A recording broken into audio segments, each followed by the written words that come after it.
Oke, kita hari ini masuk kembali di dalam eksposisi kitab Roma.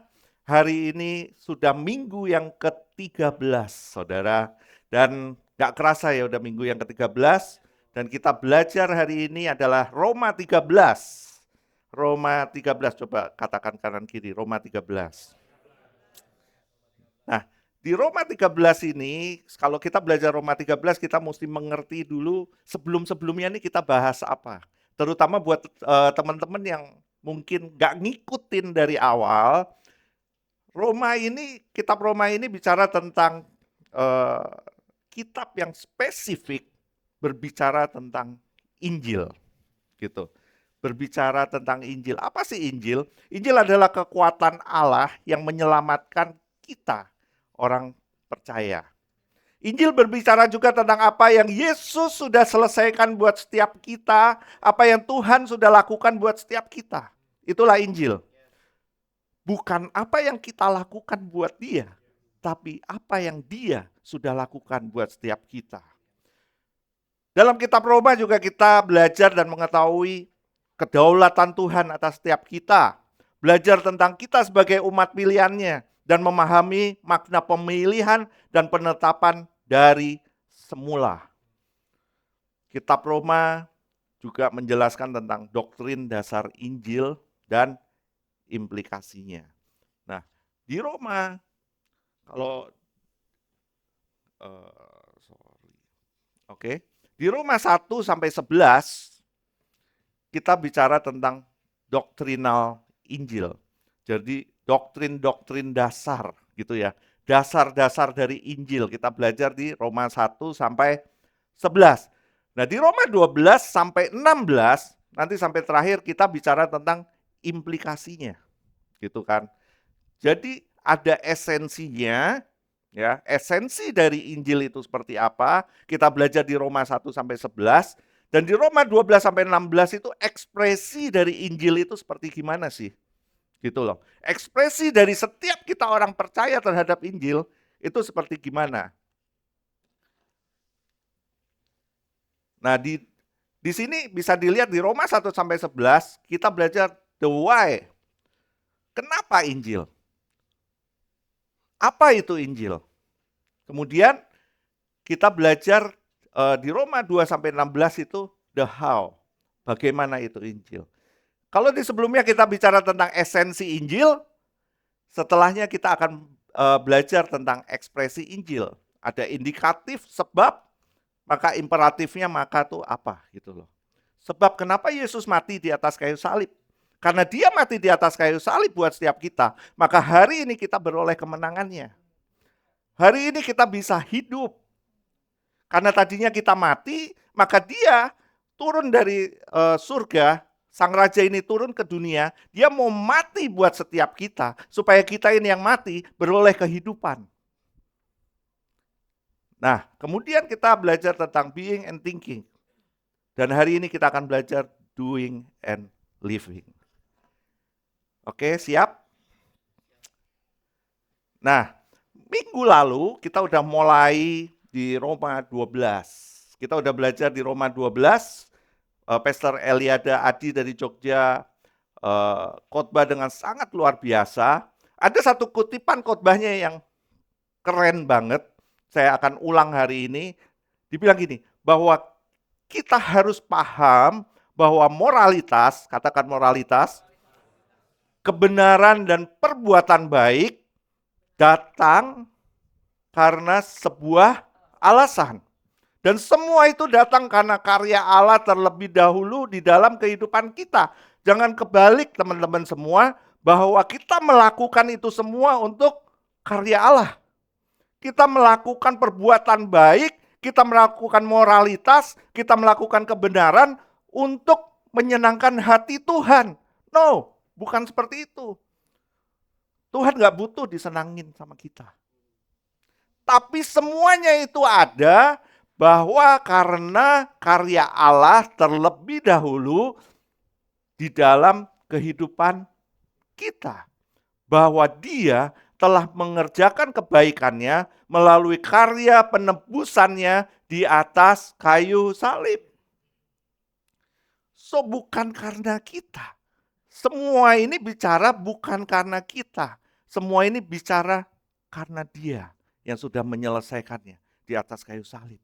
Nah, patokan ini kita harus pegang teman-teman semua. Karena kalau kita melewatkan hal ini, semua akan kembali lagi ke kita. Usaha akan kembali lagi kepada usaha kita. Padahal bukan itu.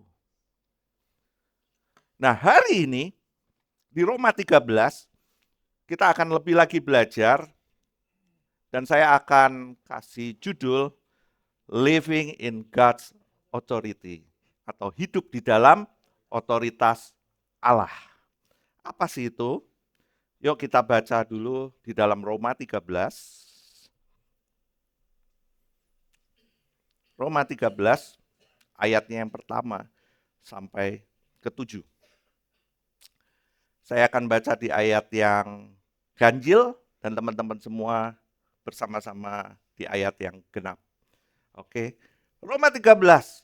Tiap-tiap orang harus takluk kepada pemerintah yang di atasnya, sebab tidak ada pemerintah yang tidak berasal dari Allah, dan pemerintah-pemerintah yang ada ditetapkan oleh Allah.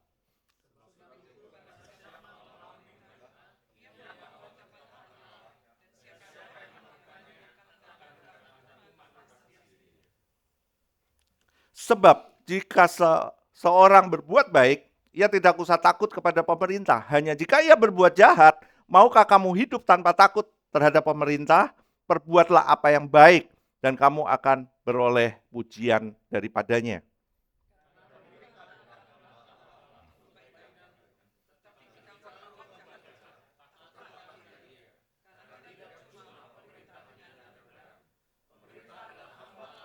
Untuk membalaskan muka Allah. Sebab itu perlu kita menaklukkan diri bukan saja oleh karena kemurkaan Allah, tetapi juga oleh karena suara hati kita.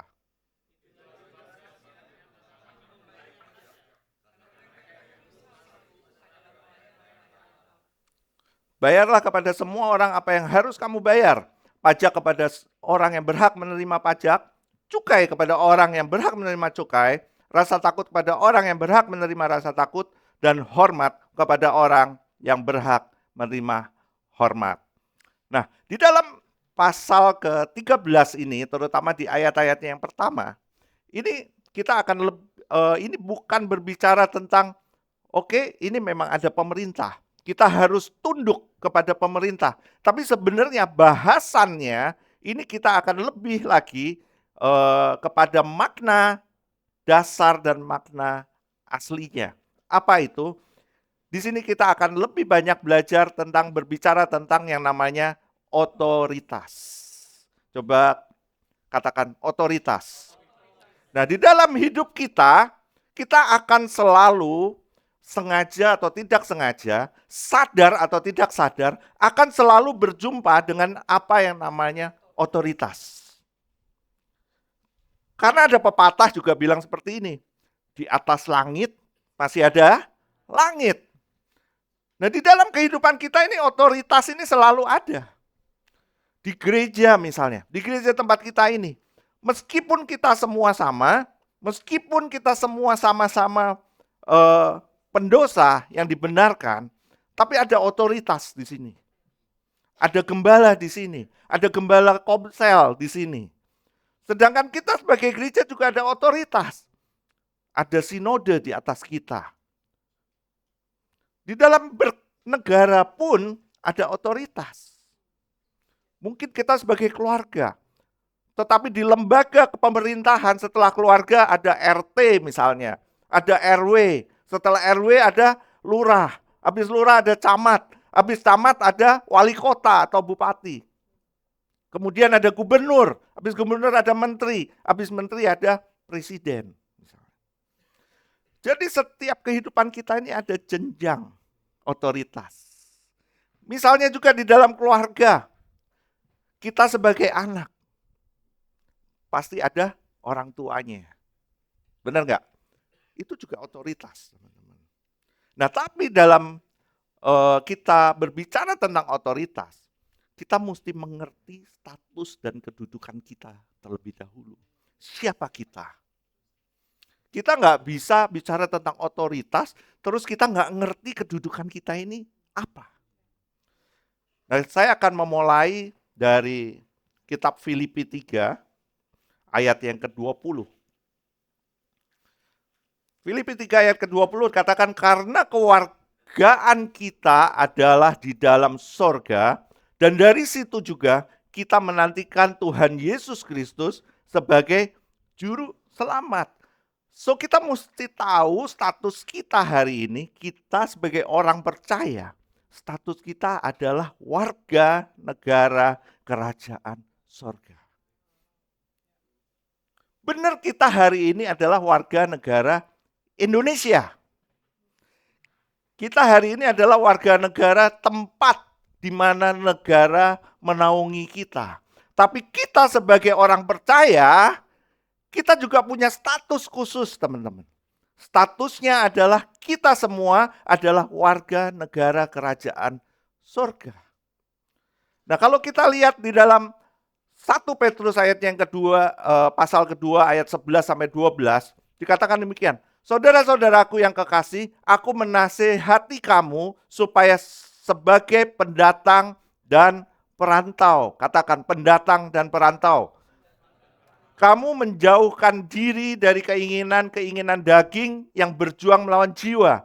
Milikilah cara hidup yang baik di tengah bangsa-bangsa bukan Yahudi, supaya apabila mereka memfitnah kamu sebagai orang durjana, mereka dapat melihatnya dari perbuatan-perbuatanmu yang baik dan memuliakan Allah dari hari Ia melawat mereka.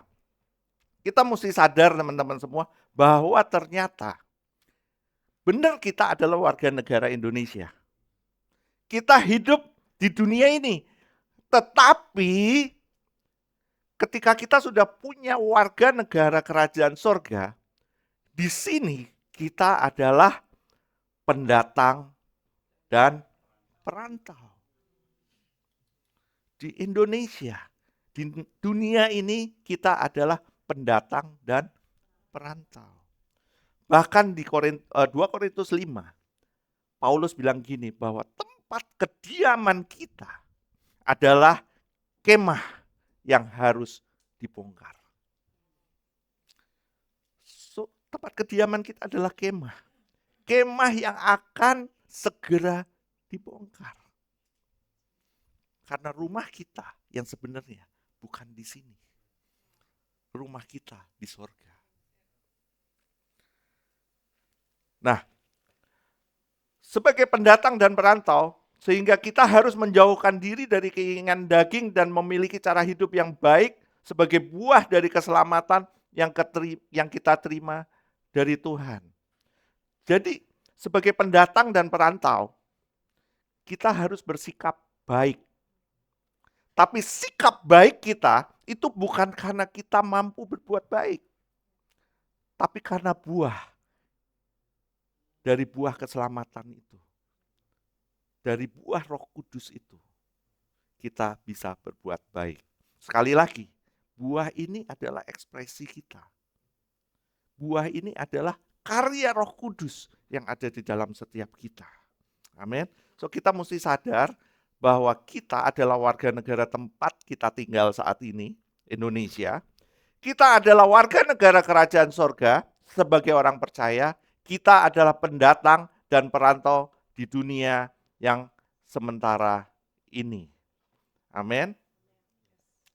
Nah, di dalam Roma 13 ayat 1 dikatakan tiap-tiap orang harus takluk kepada pemerintah yang di atasnya. Sebab tidak ada pemerintah yang tidak berasal dari Allah. Dan pemerintah-pemerintah yang ada ditetapkan oleh Allah. Nah, kalau kita baca ini, kita bisa bicara gini, Tuhan adalah penulis dan pemilik otoritas tertinggi yang berdaulat atas kehidupan. Kita harus tahu bahwa Tuhanlah pemilik otoritas. Dialah penulis kehidupan kita. yang tertinggi dan berdaulat atas kehidupan kita. Nah, kalau kita belajar, dikatakan di sini ada kata takluk kepada pemerintah. Nah, kita mesti belajar kata takluk sendiri, itu bahasa aslinya adalah hupatasso. Katakan hupatasso. Susah banget. Kata Pastor Hatta biar kelihatan pinter, gitu kan. Hupotasso. Kata itu muncul 30 kali dalam perjanjian baru yang artinya menempatkan diri di bawah. Nah, kata hupatasso muncul beberapa kali dalam perjanjian baru dan merupakan sikap yang harus diambil seorang Kristen terhadap Allah dalam Yakobus 4 ayat 7 dan hukum Allah dalam Roma 8 ayat 7 terhadap Kristus dalam Efesus 5 ayat 24 tetapi juga terhadap para pelayan gereja. Ada di 1 Korintus 16 ayat 16. Di situ kita akan menemukan kata hupotasso ini. Tetapi juga menurut Efesus 5 ayat 22, seorang istri Kristen harus takluk kepada suaminya. Dan menurut 1 Petrus 2 ayat 18, seorang budak Kristen kepada tuannya. Efesus 5 ayat 21 menyatakan bahwa anggota jemaat harus takluk merendahkan diri kepada seorang kepada yang lain. Nah, maksudnya ini apa sih? Maksudnya ini gimana sih? Ternyata di dalam dunia ini banyak pemerintahan, penguasa, dan orang-orang yang memiliki jabatan-jabatan tinggi. Gitu kan. Tapi yang kita harus tahu, siapa yang menetapkan pemimpin itu? Gitu. Kita akan jumpai mungkin, ada bos kita, ada orang tua kita, ada ayah kita, ada presiden kita. Tapi kita mesti tahu siapa sih yang menetapkan ini semua. Karena yang sebenarnya yang menetapkan ini semua kita baca di Daniel 2, kita akan banyak buka ayat Alkitab hari ini. Katakan, terpujilah nama Allah dari selama-lamanya sampai selama-lamanya. Sebab daripada dialah hikmat dan kekuatan. Dia mengubah saat dan waktu. Ayat 21, dia memecat raja dan mengangkat raja. Dia memberi hikmat kepada orang bijaksana dan pengetahuan kepada orang yang berpengertian. Yang maha tinggi berkuasa atas kerajaan manusia dan memberikannya kepada siapa yang dikehendakinya. Bahkan orang-orang yang paling kecil sekalipun dapat diangkatnya untuk kedudukan itu. So, keberadaan kita hari ini teman-teman semua, atau dari mana kita ada hari ini, itu tidak menentukan untuk kita bisa jadi pemimpin. Kenapa? Karena yang menentukan itu bukan kita. Yang menentukan Tuhan. Contoh, kita tahu semua kan, ada tukang kayu. Hari ini bisa jadi presiden. Tukang kayu loh, tukang jualan mebel, bisa jadi presiden. Di Amerika, ada public figure, ada bintang film, bisa jadi presiden. Filipina, bintang film, jadi presiden. Jauh dari bintang film, bisa jadi presiden. Di Indonesia, ada pelawak, bisa jadi anggota DPR. Cuman modal foto doang. Siapa yang nyoblos Komeng? Ada. Tapi semuanya itu diizinkan Tuhan untuk dia bisa duduk sebagai pemimpin. Karena pemilik otoritas adalah Tuhan.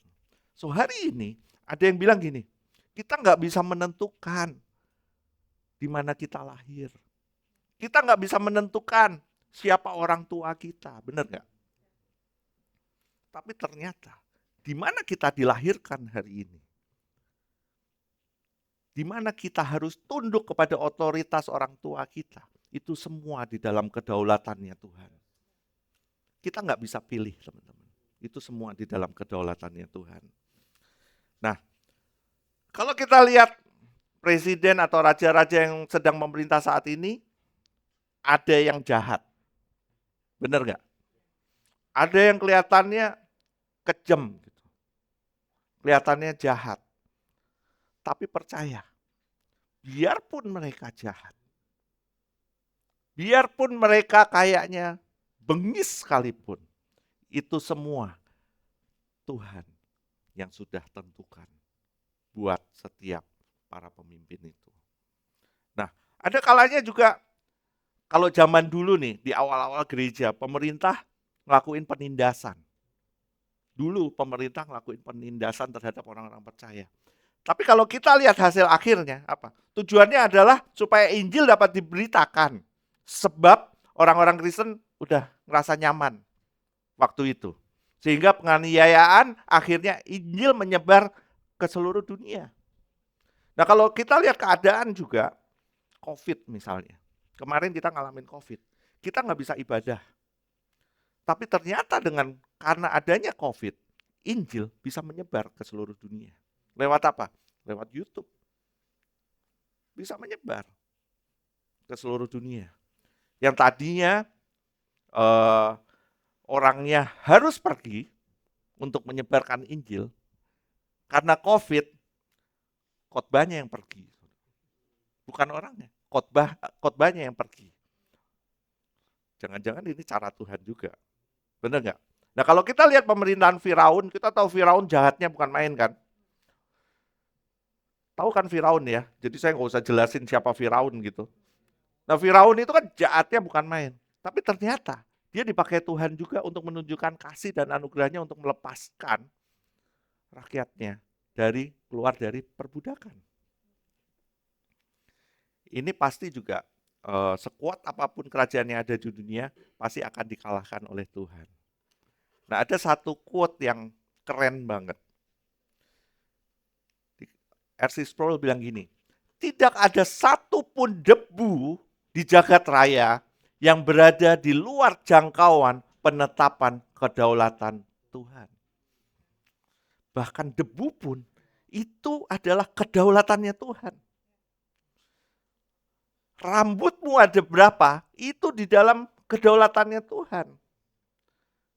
Gak ada satu titik pun yang bisa dilewatkan di luar kedaulatannya Tuhan. Nah, jadi kita mesti sadari bahwa semua ini adalah kedaulatannya. Kalau di dalam Roma 9, saya pernah menyinggung bahwa kehendak bebas kita berada di dalam kedaulatannya Tuhan. Apapun yang kita pikirkan, kedaulatannya Tuhan itu tetap menjadi mutlak dalam kehidupan kita. So, kehendak bebas kita, kehendak bebas para raja-raja, kehendak bebas para pemimpin kita, kehendak bebas otoritas di atas kita, itu semua di bawah kedaulatannya Tuhan. Amin. Saya lanjutkan Roma 13 ayatnya yang kedua sampai dengan ayat yang keempat. Sebab itu barang siapa melawan pemerintah, ia melawan ketetapan Allah. Dan siapa yang melakukannya akan mendatangkan hukuman atas dirinya. Sebab jika seorang berbuat baik, ia tidak usah takut kepada pemerintah. Hanya jika ia berbuat jahat, maukah kamu hidup tanpa takut terhadap pemerintah? Perbuatlah apa yang baik dan kamu akan beroleh pujian daripadanya. Karena pemerintah adalah hamba Allah untuk kebaikanmu. Tetapi jika engkau berbuat jahat, takutlah akan dia. Karena tidak percuma pemerintah menyandang pedang. Pemerintah adalah hamba Allah untuk membalaskan murka Allah terhadap mereka yang berbuat jahat. Ini bukan bicara tentang pemerintahan lagi, saya ulangi lagi. Kalau kita lihat pemerintah, kata pemerintah di sini, ini bicara tentang otoritas. Nah, otoritas itu seperti tadi yang saya udah sampaikan, otoritas itu nggak cuma pemerintah, tapi ayah ke anak-anaknya, itu juga otoritas. Bos ke karyawannya, itu juga bicara tentang otoritas. Nah, tapi gimana dengan pemerintah yang jahat? kita sadar bahwa semua otoritas ada di dalam hidup kita didelegasikan oleh Tuhan. Tidak terkecuali pemerintah yang bengis pun juga bisa dipakai Tuhan untuk tujuannya.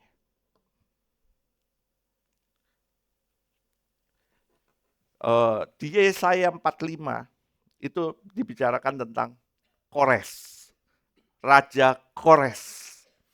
Sedikit cerita, Raja Kores itu terkenal dengan bengis, jahat banget, dan dia penyembah berhala.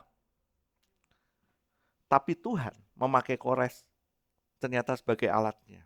Dikatakan di ayat yang pertama, 45, Yesaya 45 ayat pertama, kata gini, beginilah firman Tuhan, inilah firmanku kepada orang yang kuurapi. Ternyata Raja Kores pun diurapi, teman-teman. Meskipun bengis, meskipun jahat, dia diurapi.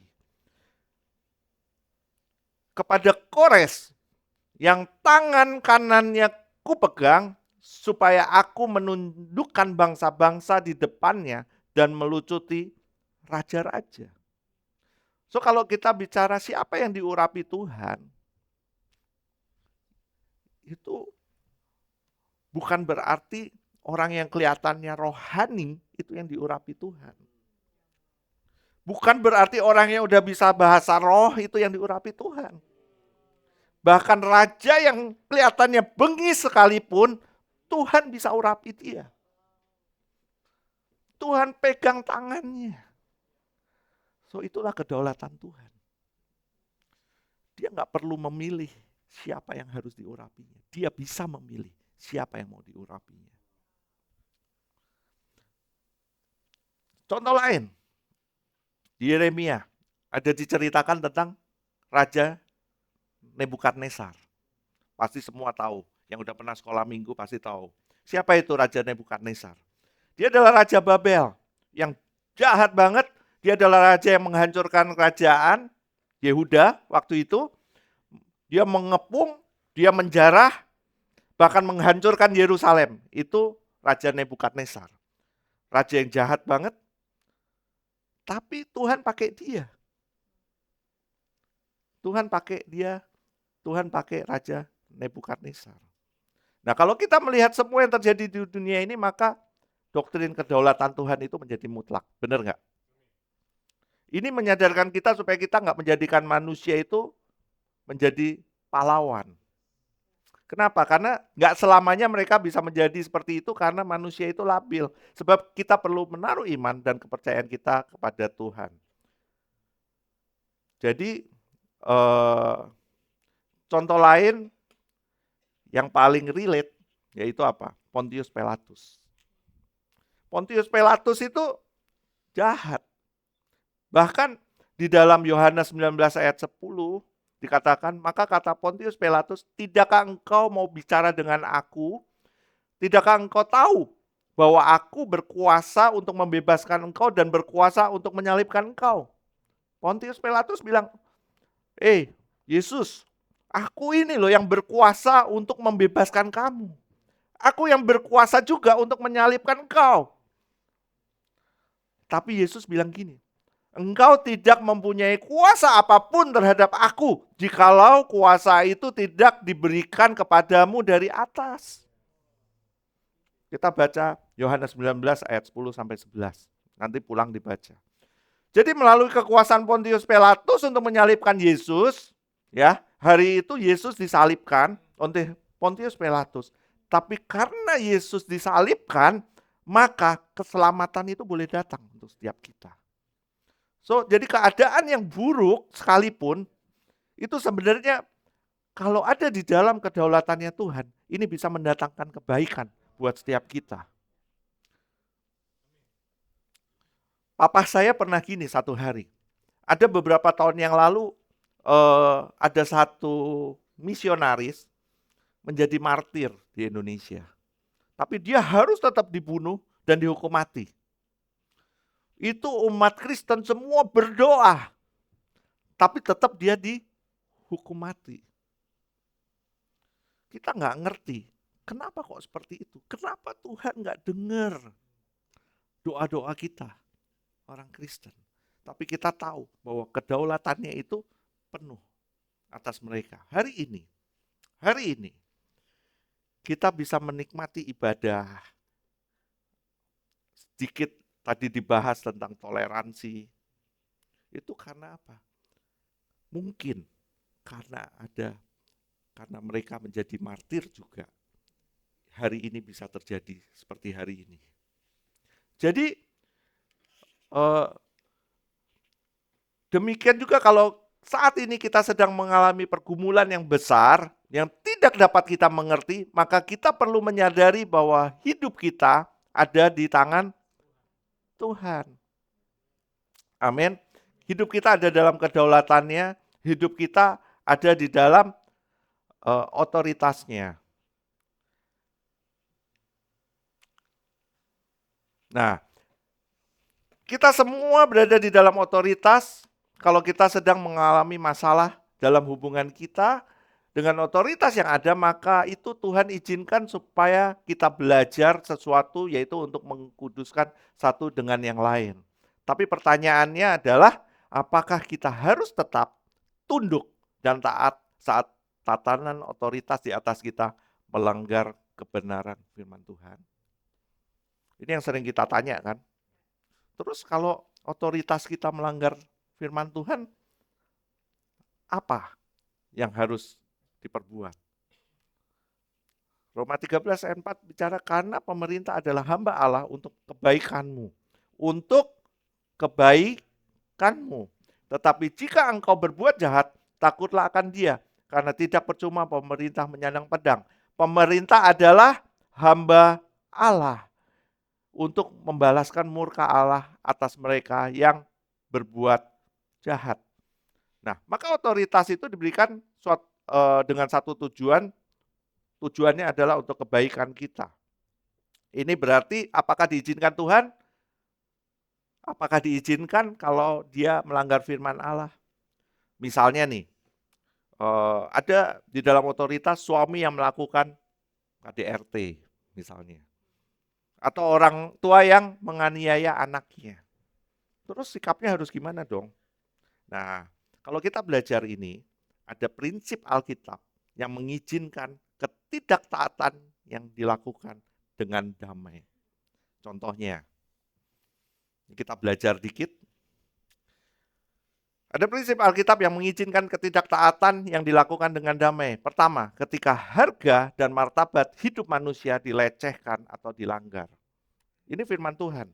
Contohnya, Sifra dan Pua melanggar perintah Firaun. Meskipun dia melanggar, Tuhan tetap menjaga mereka. Obadya melanggar perintah ratu dan menyembunyikan para nabi. Tapi Tuhan tetap berada di pihak Obadya. Rahab yang memilih menyembunyikan mata-mata di Yeriko.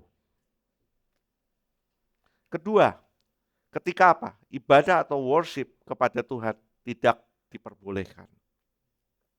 Contoh, Daniel dimasukkan ke dalam gua singa karena menyembah Tuhan.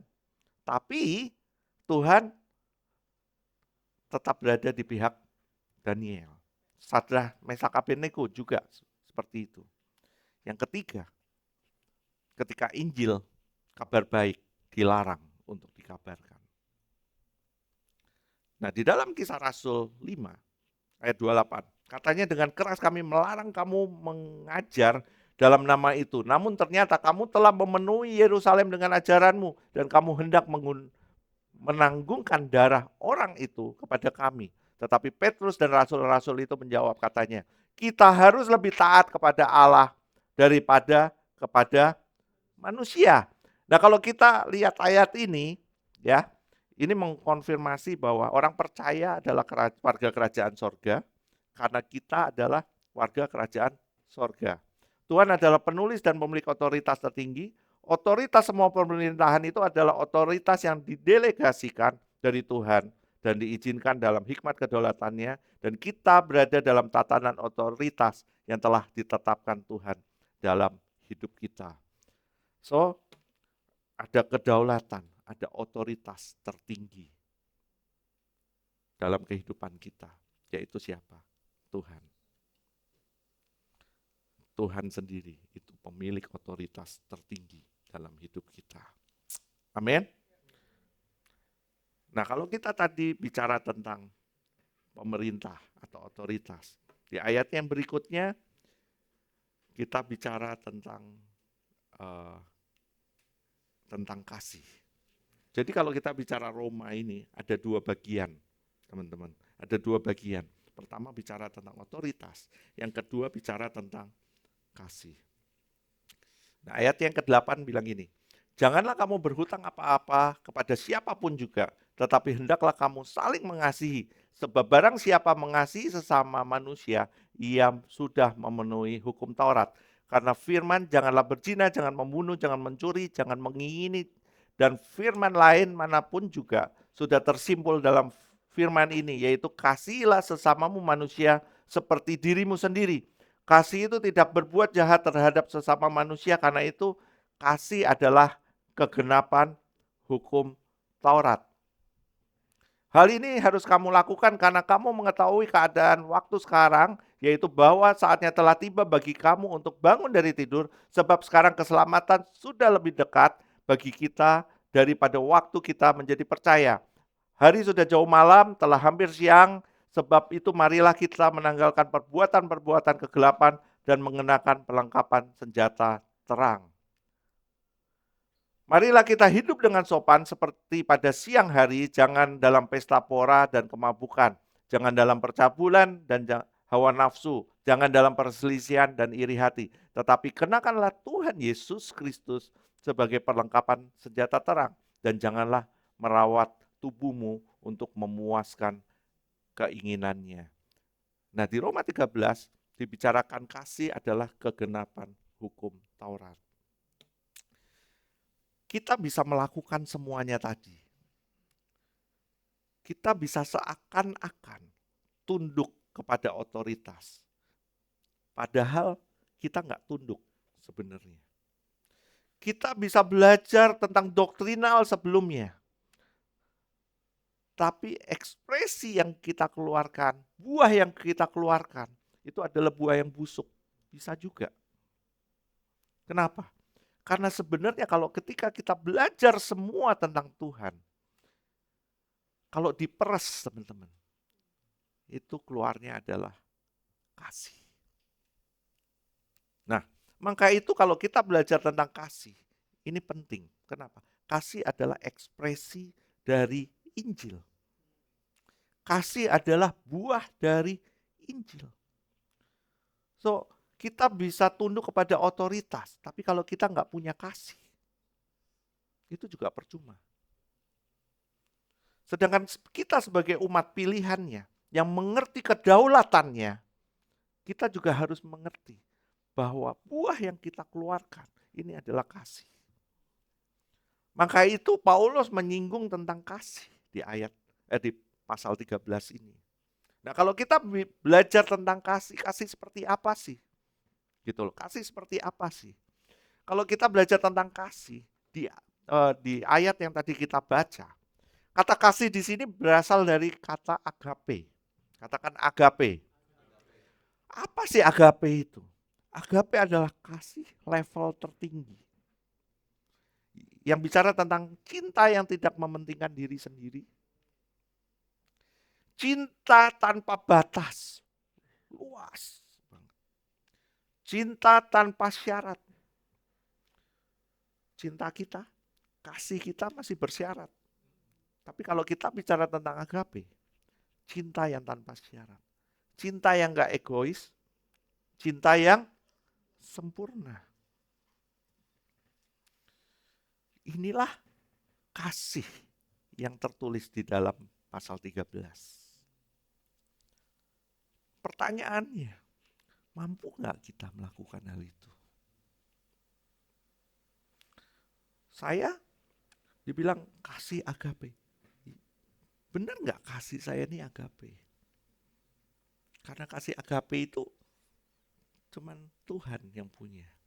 Cuman Kristus yang punya. Tapi gimana caranya kita bisa mengasihi dengan kasih agape itu? Nah, tadi kan dibilang bahwa kasihilah sesamamu itu adalah seluruh rangkaian dari hukum Taurat. Benar nggak? Kalau kita baca itu, kita mesti kembali seperti apa yang Yesus bilang di dalam Matius 26. Waktu itu para ahli Taurat, orang Farisi bertanya kepada Yesus, "Guru, hukum manakah yang terutama dalam hukum Taurat?" Jawab Yesus kepadanya, "Kasihilah, kasihilah di sini." Ini agape. Kasihilah Tuhan Allahmu dengan segenap hatimu, dengan segenap jiwamu, dan dengan segenap akal budimu. Dan dengan segenap akal budimu, itulah hukum yang terutama dan yang pertama. Dan hukum yang kedua, yang sama dengan itu ialah kasihilah sesamamu manusia seperti dirimu sendiri. Pada kedua hukum inilah tergantung seluruh hukum Taurat dan kitab para nabi. Jadi kalau kita mau belajar tentang Taurat dan kitab para nabi, inilah kalau diperes itu cuma dua ini. Kalau kita bicara tentang dua loh batu, ini terdiri cuma dua bagian tentang mengasihi Tuhan dan mengasihi sesama. Jadi pada kedua hukum inilah tergantung seluruh hukum Taurat dan kitab para nabi. Tapi timbul pertanyaan, kasihilah Tuhan dengan segenap hatimu, dengan segenap jiwamu, dengan segenap akal budimu. Bisa nggak kita mengasihi Tuhan seperti itu? Bisa nggak? Kasihilah sesamamu manusia seperti engkau mengasihi dirimu sendiri. Saya pernah khotbah ini, saya bilang, bahkan kalau berpatokan seperti ini, saya mengasihi istri saya sekalipun, itu nggak bisa seperti saya mengasihi diri saya sendiri. Saya ngaku di depan teman-teman semua. Nggak bisa. Karena saya masih egois. Saya masih seringkali mementingkan diri saya sendiri. Istri saya bilang, jangan minum manis-manis. Pas gak ada istri saya, wih kebetulan minum manis. Itu contoh kasih agape itu? No, masih jauh dari kasih agape. Tapi ini perintahnya teman-teman. Gitu loh. Nah kita mesti tahu, kalau kita baca ayat ini, Yesus lagi ngomong kepada orang Farisi, kepada ahli Taurat. Nah, waktu Yesus ngomong kepada Farisi dan ahli Taurat, mereka itu nggak percaya dengan Yesus. Yesus simpelnya cuma mau ngomong gini, ya udah, kalau kamu mau selamat, lakuin itu semua. Sesuai dengan Taurat yang kamu percaya, maka itu kamu akan selamat. Tapi kan nggak ada dari kita yang bisa melakukan itu. Benar nggak? Nah kita mesti tahu, di dalam Matius 26, Yesus ngomong gini, janganlah kamu menyangka bahwa aku datang untuk meniadakan hukum Taurat atau kitab para nabi. Jadi Yesus datang itu bukan untuk meniadakan hukum Taurat atau kitab para nabi. Tetapi aku datang bukan untuk meniadakannya, melainkan untuk apa? Mengenapinya. Karena aku berkata kepadamu, sesungguhnya selama belum lenyap langit dan bumi ini, satu iota atau satu titik pun tidak akan ditiadakan dari hukum Taurat sebelum semuanya terjadi. Jadi Yesus datang itu bukan meniadakan Taurat. Karena kenapa? Kalau kita melihat Taurat itu adalah sifat Allah. Sifat Allah yang kudus, sifat Allah yang sempurna. Itulah yang seperti tergantung di dalam Taurat itu.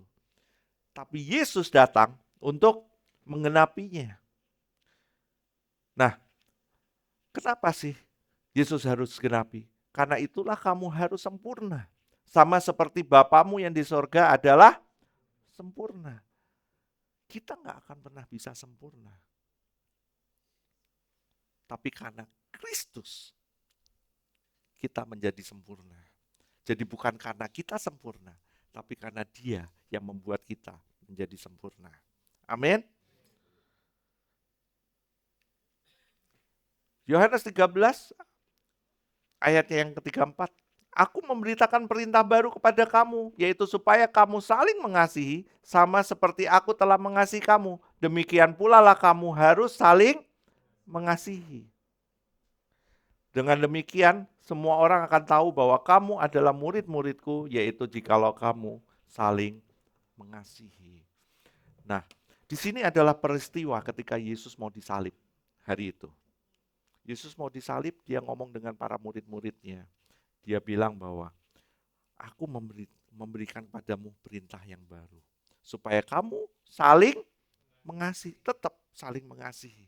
Sama seperti aku telah mengasihimu terlebih dahulu, demikian pula kamu harus saling mengasihi. Inilah Injil, teman-teman. Bukan kita yang punya inisiatif untuk mengasihi, tetapi Dia mengasihi kita terlebih dahulu. Dia membuktikan kasih-Nya. Dia mau mati di atas kayu salib buat setiap kita. Dia mau menyerahkan nyawanya untuk kita yang gak mampu ini. Untuk kita yang gak bisa sempurna ini. Untuk kita yang gak kudus ini. Dia mau menyerahkan nyawanya. Dia yang berharga mau turun ke dunia untuk setiap kita. Supaya kita yang sebenarnya sampah ini, kita yang sebenarnya gak berharga ini, beroleh keberhargaan itu. Karena Dia yang berharga, menjadi tidak berharga. Supaya kita yang tidak berharga ini menjadi berharga karena Dia. So hari ini kalau kita bisa mengasihi, bukan karena kita bisa mengasihi. Tapi kalau kita bisa mengasihi, karena kita tahu Dia telah mengasihi kita terlebih dahulu. Kita hari ini bisa mengasihi, kita tahu karena Dia sudah ada di dalam kita. Kenapa di sini perintah yang baru, gak ada kata-kata lagi, kasihilah Tuhan Allahmu. Tapi Dia langsung, supaya kamu saling mengasihi sama seperti aku telah mengasihi kamu.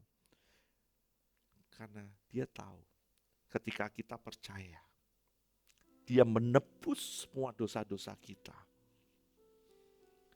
Kita dijadikan benar. Dan Dia ada di dalam setiap kita. Dia berhabitasi di dalam setiap kita. Dia tinggal tetap di dalam setiap kita. So hidup kita akan selalu memuliakan Tuhan. Amin. Karena begitu besar kasih Allah akan dunia ini, sehingga Ia telah mengaruniakan anaknya yang tunggal, supaya setiap orang yang percaya kepadanya tidak binasa, melainkan beroleh hidup yang kekal. Karena kasih Allah akan dunia ini, Dia mengirimkan Yesus turun ke dunia untuk setiap kita. Itulah kasih Allah. Yohanes 5 ayat 9-17. Seperti Bapa telah mengasihi aku, demikian juga aku telah mengasihi kamu. Tinggallah di dalam kasihku itu. Aku telah mengasihi kamu. Jikalau kamu menuruti perintahku, kamu akan tinggal di dalam kasihku seperti aku menuruti Bapakku dan tinggal di dalam kasih-Nya. Semua itu kukatakan kepadamu, supaya sukacitaku ada di dalam kamu dan sukacitamu menjadi penuh. Inilah perintahku, supaya kamu saling mengasihi. Seperti apa? Aku telah mengasihi kamu. Tidak ada kasih yang lebih besar daripada kasih seorang yang memberikan nyawanya untuk sahabat-sahabatnya. Kamu adalah sahabatku, jikalau kamu berbuat apa yang kuperintahkan kepadamu. Aku tidak menyebutlah kamu lagi hamba, sebab hamba tidak tahu apa yang diperbuat oleh tuannya. Tetapi aku menyebut kamu sahabat, karena aku telah memberitahukannya kepada kamu segala sesuatu yang telah kudengar dari Bapakku. Bukan kamu yang memilih aku, tetapi akulah yang memilih kamu. Dan aku telah menetapkan kamu, supaya kamu pergi dan menghasilkan buah, dan buahmu itu tetap. Supaya apa yang kamu minta kepada Bapa dalam namaku diberikannya kepadamu. Inilah perintahku, kasihilah seorang akan yang lain. So hari ini, kita belajar bahwa kasih yang kita hasilkan itu adalah buah dari hidup kita yang percaya kepada Kristus. yang menghargai setiap kasih karunia-Nya. Dan kita nggak akan pernah bisa melakukan ini kalau kita nggak dipilih. Puji Tuhan ya, kabar baiknya, Dia telah memilih setiap kita. Amin. Karyanya yang besar itu membuat kita bisa ada hari ini dengan kasih yang penuh, sukacita yang penuh dari Tuhan. Saya akan akhiri firman hari ini dengan satu quote dari Timothy Keller. Dia bilang, Injil adalah ini, kita lebih berdosa dan kita memiliki banyak kekurangan dalam diri kita sendiri daripada yang pernah kita percayai. Namun pada saat yang sama, kita lebih dikasihi dan diterima di dalam Yesus Kristus daripada yang pernah kita harapkan. Amin. Kita penuh dengan kekurangan. Bahkan kita nggak pernah berharap untuk kita bisa dikasih sebesar hari ini. Tapi Dia mau mengasihi kita lebih dari apa yang kita harapkan hari ini. So, hiduplah dalam kasih Kristus hari ini. Apapun yang terjadi, baik hari ini kita dalam keadaan menurut pemikiran kita kurang baik, kita percaya bahwa hidup kita semua ada di dalam kedaulatan-Nya. Apapun yang kita lakukan, ada di dalam kedaulatan-Nya. Amin. Yuk kita berdoa.